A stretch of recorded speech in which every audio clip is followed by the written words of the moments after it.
लेने को हुआ और उस समय आपने पोजीशन समझा दिया कि भारत एक मल्टीपोलर वर्ल्ड में अपनी जो स्थिति है अपने फायदे के लिए काम करेगा। और सब बच्चे इसी पे सबसे ज्यादा मुस्कुरा रहे हैं, बड़े खुश हुए थे। कितने बच्चे इस बात पे बड़े बड़े खुश हुए थे? ये देखिए, सबकी बहुत खुशी हुई थी कि इंडिया इज असर्टिंग इटसेल्फ। लेकिन मेरा प्रश्न आपसे ये है कि क्या 2014 के बाद ये एक रणनीतिक फैसला है भारत के विदेश मंत्रालय का कि जो देश एक सेक्युलर देश के रूप में पहले जाना जाता था, ये कई एक्सपर्ट्स मानते हैं, वो अब अपनी पहचान एक हिंदू सभ्यता के तौर पर कर रहा है। और एस जयशंकर विदेश मंत्रालय के एक ऐसे मंत्री हैं जो भारत में जो राष्ट्रवाद है उसके चेहरे बनकर चुनावों के वक्त जगह जगह अब आपको भी चुनावी प्रचार के लिए भेजा जा रहा है। क्या इस बात में दम है? नहीं, देखिए, राष्ट्रवाद होना कुछ गुनाह तो नहीं है ना। माने कौन राष्ट्रवाद नहीं होता? तो आज देश का मूड भी देखिए कि हम जो आप, क्योंकि आप 14 की बात कर रहे थे, क्या होता है कि कभी मूड जो है लीडर को आगे बढ़ाता है, कभी लीडर जो है अपने विजन, अपने प्रोग्राम, कार्यक्रम, अपने डिलीवरी के थ्रू देश का मूड वो भी एक किस्म से शेप करते हैं इसको। तो उनका एक डायनामिक होता है। तो मुझे लगता है, जरूर मैं खुल के कहता हूँ कि आज जो है भारत और नेशनलिस्टिक है, और मुझे नहीं लगता कि इसमें हमें कोई शर्माने की बात है। हमें तो बहुत गर्व के साथ कहना चाहिए। अगर मैं तो कहूँगा कि अगर मैं खुद विदेश नीति का पिछले 70-80 साल के ऑडिट करूँ, तो मुझे अगर कहीं कमी दिखाई देती है, ये दिखाई देती है कि हम लोग जो हैं अपने हित को सामने नहीं करते। कि कभी कभी हम, जैसे मैंने कहा कि इतने रोजी हैं कि भाई पहले चीन को, पहले आप पहले सिक्योरिटी काउंसिल में घुस जाइए, उसके बाद मैं आऊंगा। आपको कहने की क्या जरूरत थी? अगर मैं भारत का प्रधानमंत्री या विदेश मंत्री होता, मुझे तो अपने देश के बारे में सोचना है ना। पर सर, आजकल ऐसा क्यों हो रहा है कि दूसरे देश हमारे अंदरूनी मामलों में बोलने की हिम्मत रख पा रहे हैं? हालांकि बहुत कड़ा रुख भारत की तरफ से रखा गया, लेकिन अरविंद केजरीवाल का मामला आया तो अदालत में होने के बावजूद जर्मन दूतावास से बयान आ गया, आपका अमेरिका की तरफ से बयान आया। नहीं, देखिए, ऐसा है, ये दूसरों के अंदरूनी विषय पे टिप्पणी करनी जो है, ये कोई नई बात नहीं। ये लोगों की पुरानी आदत है, बुरी आदत है। खाली फर्क ये है, एक जमाना था लोग कहते थे और हम झेलते थे।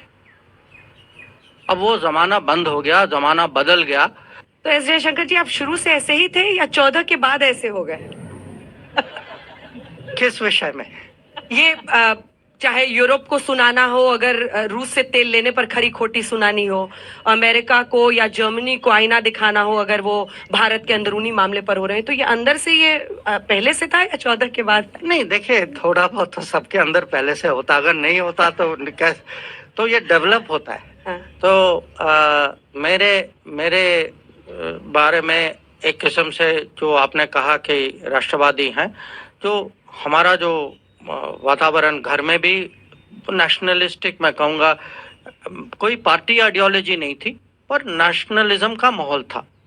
तो जब मैं यूनिवर्सिटी भी गया, मैं पहले दिल्ली यूनिवर्सिटी गया, उसके बाद मैं जेएनयू गया, तो हम लोग जो थे, हम पहली पीढ़ी थे जिन्होंने लेफ्ट का विरोध किया जेएनयू में, और हम कम्युनिस्टों को एक बार हरा भी पाए 1974 में। तो अगर आप पूछ रहे हैं मेरे से कि आप शुरू से ये नेशनलिस्ट थे, हाँ, क्योंकि ये अपब्रिंगिंग थी मेरी। मैं लोगों को कहता हूँ कि अगर नरेंद्र मोदी नहीं होते, वो मुझे मंत्री कभी नहीं बनाते, पर अगर नरेंद्र मोदी प्रधानमंत्री नहीं होते, मैं पॉलिटिक्स में कभी नहीं आता।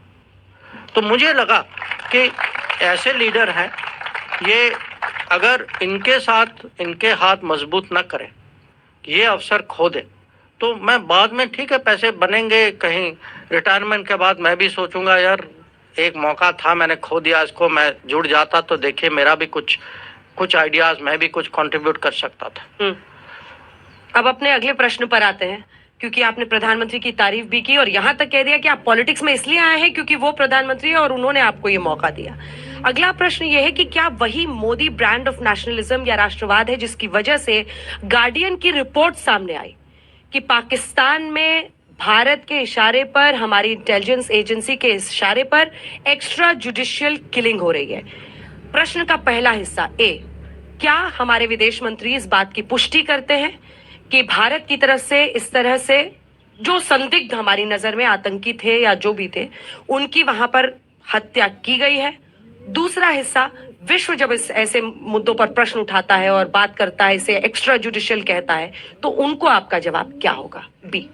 देखिए, एक तो कोई भी सरकार ऐसे विषयों पे, क्योंकि जो गार्डियन की स्टोरी जो है वो इंटेलिजेंस बेस्ड स्टोरी है जी। तो आप ये भारत सरकार के बारे में नहीं, कोई भी सरकार अगर आप उनसे पूछें कि आप इंटेलिजेंस बेस्ड स्टोरी पे आप औपचारिक स्तर पे कुछ कमेंट करिए, वो नहीं करते, ये कोई भी सरकार नहीं करती। पर जो जिस वहाँ अगर कुछ घटनाएं हुई हैं और इसके बारे में आज कुछ इंटरेस्ट है, तो आप ये भी सोचिए, अगर बुरे लोगों को कुछ बुरा हो जाता है तो हो सकता है कि उनका कर्मों का फल हो। लोगों ने तो कहा कि सरकार के विरुद्ध नहीं, सरकार के पक्ष की स्टोरी ये हुई है। हाँ, मैंने विरुद्ध नहीं कहा, ना विरुद्ध कहा, सरकार के विरुद्ध नहीं, सरकार के पक्ष की स्टोरी है ये। नहीं, मैंने ना विरुद्ध कहा है ना पक्ष कहा। मैंने कहा कुछ भी स्टोरी इंटेलिजेंस बेस्ड स्टोरी होती हैं तो कोई भी सरकार फॉर्मली इसको कभी इस पे कमेंट नहीं करती। तो आप जितना भी कोशिश करें, मैं इस पे फॉर्मली नहीं करूंगा।